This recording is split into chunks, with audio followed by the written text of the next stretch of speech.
Il est 18h, bonsoir le pays. Merci d'être avec nous. Tout de suite, les titres de ce journal. Et comme chaque vendredi, nous retrouverons Cédric Thiéa dans Waguéri. Pour ce nouveau numéro, il nous emmène dans les coulisses d'une activité peu commune, la chasse au bulbul.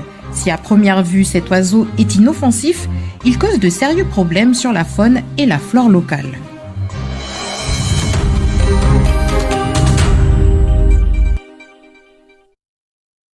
Ce soir, Cédric Thiéa nous emmène dans les coulisses d'une activité peu commune, la chasse au bulbul. Notre journaliste a participé à une opération organisée par l'Agence néo-calédonienne de la biodiversité. Si à première vue, cet oiseau est inoffensif avec son petit ventre rouge, cette espèce cause de sérieux problèmes sur la faune et la flore locale, ce qui explique pourquoi il est dans le viseur des chasseurs ces derniers temps. On regarde.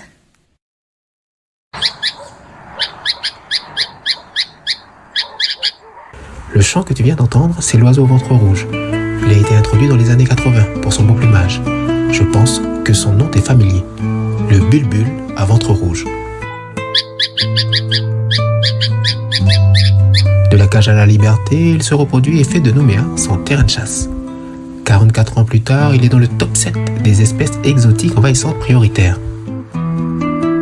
Il devient très vite un danger pour la faune et la flore locale, ainsi que les cultures. Depuis 3 ans, sur le front nord de la province sud, des actions sont mises en place pour diminuer, freiner la population et si possible, l'éradiquer. Ce matin, je suis sur le front d'arrêt nord, comme dit Freddy, chargé de surveiller les recoins de Boulou-Paris pour stopper sa progression vers le Grand Nord. En espérant que la pluie n'a pas chassé les oiseaux et que la repasse va appeler les bulbuls. Tomo, et on s'arrête à Tomo. Et on s'arrête à Tomo, et ensuite après on va attendre Touta. Si on n'a pas vu d'oiseaux, on va attendre Touta. Jusqu'à Tantouta. Tantouta, il y a des foyers. Ah non, Tantouta, on laisse tomber. Ah ouais? C'est plein. Hein? Avec la pluie comme ça, j'ai remarqué, avec la pluie, ils ne sortent pas. Et tu les vois pas. T'as beau mettre la repasse, mais dès qu'il pleut, dès qu'il y a du vent, c'est rare que tu les vois. Quand j'entends Emmanuel me dire ça, je me dis que c'est pas gagné. Sur Tomo, nous retrouvons Patrick Barrière, coordinateur du pôle menace, et Christophe, bénévole sur le front d'arrêt nord. Aujourd'hui, malheureusement, les conditions ne sont pas favorables. On peut le reporter à une autre fois. Il faut savoir qu'il y a dans les alentours de Nouméa, Païta, Dumbéa, il peut y avoir chaque année jusqu'à 30% de perte de tomates. Donc ça a un impact très important sur les activités agricoles. Donc l'objet, c'est si possible faire repousser le front d'invasion, à la fois le front sud, mais comme ici le front nord, et surtout éviter que d'autres populations ne s'installent.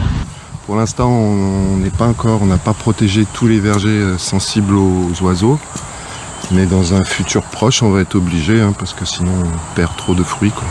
Quand le fruit n'est même pas mûr, t'en trouves des piquets, quoi. Et ça, c'est eux, quoi. Donc ils s'attaquent à tout, sans aucune préférence. Malgré le temps, nous décidons quand même de passer à l'action. Pour chaque sortie, les protocoles de sécurité et d'information sont mis en place pour informer la population de la zone de tir. Maintenant, pour attirer le bulbul, nous utiliserons une repasse.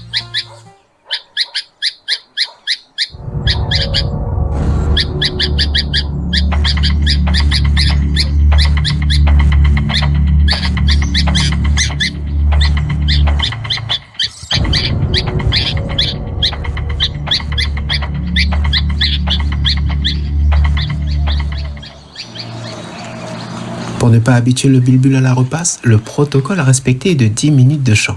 Cette fois-ci, le piège tendu n'a pas fonctionné. Nous décidons de continuer un peu plus loin. C'est un oiseau très agressif, et donc là où il est présent, eh bien, il monopolise les ressources alimentaires. C'est-à-dire qu'il interdit aux autres d'avoir accès aux ressources. Et en général, lorsque les populations de bulbuls sont relativement abondantes dans la zone du Grand Nouméa, eh bien, on ne trouve pratiquement pas d'oiseaux natifs, en tout cas des oiseaux de petite taille qui sont beaucoup plus, entre guillemets, beaucoup plus faibles que lui, parce qu'il arrive à les repousser.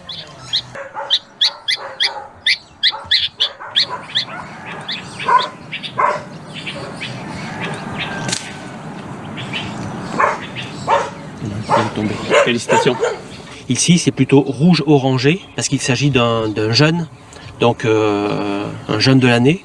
Donc il n'est pas encore adulte, il n'est pas encore reproducteur, mais lorsque il devient reproducteur, cette partie-là est vraiment très rouge vif. Vous l'aurez compris, le bulbul n'arrange pas les choses. Restons vigilants et surveillons-le de près. Notre bilan du jour, 2 bulbuls abattus et un blessé. Depuis 3 ans que le dispositif existe, près de 200 oiseaux ont été éliminés sur le front nord.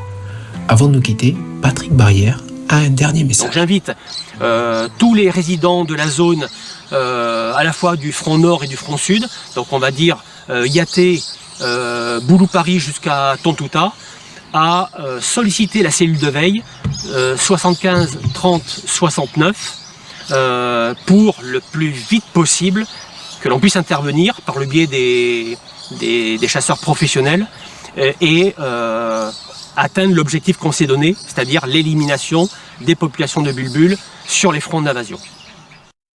Un épisode de Waguerri que vous pouvez retrouver sur notre site internet www.caledonia.nc.